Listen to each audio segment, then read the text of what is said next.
નમસ્કાર, હું રાજ. આપ જોઈ રહ્યા છો સ્પાર્ક ટુડે ન્યૂઝ. સુરતમાં આમ આદમી પાર્ટી દ્વારા ધારાસભ્ય ચૈતર વસાવાના સમર્થનમાં સપોર્ટ માર્ચનું આયોજન કરવામાં આવ્યું.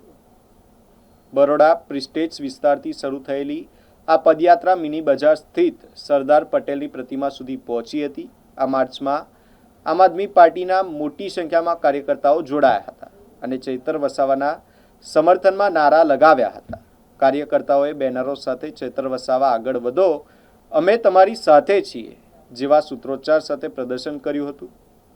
આમ આદમી પાર્ટીએ આ પદયાત્રા ચૈતર વસાવાને થયેલી સજાના વિરોધમાં અને તેમના સમર્થનમાં યોજાઈ હોવાનું જણાવ્યું હતું. મારું નામ રામ ધોળક છે. હું આમ આદમી પાર્ટીનો પ્રદેશ ઉપાધ્યક્ષ છું.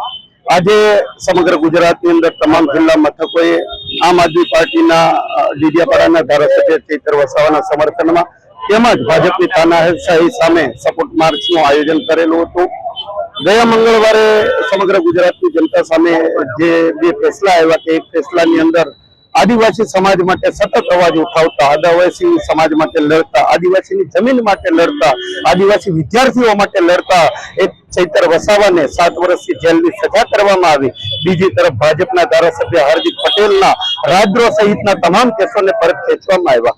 આવો ભેદભાવ શા માટે કરવામાં આવ્યો? એટલા માટે કરવામાં આવ્યો કે ચૈતર વસાવા ઉપર અગાઉ પણ ઘણા બધા કેસો કરવામાં આવ્યા, જેલમાં મોકલવામાં આવ્યા, એમને ભાજપમાં જોડાઈ જવાની ઓફર અને લાલચ આપવામાં આવી. પણ હાર્દિક પટેલની જેમ ચૈતર વસાવા ભાજપના તાબે થયા નથી, ભાજપમાં જોડાયા નથી અને એટલા માટે તાત્કાલિક કેસ કરી અને એમને જેલમાં પૂરવામાં આવ્યા.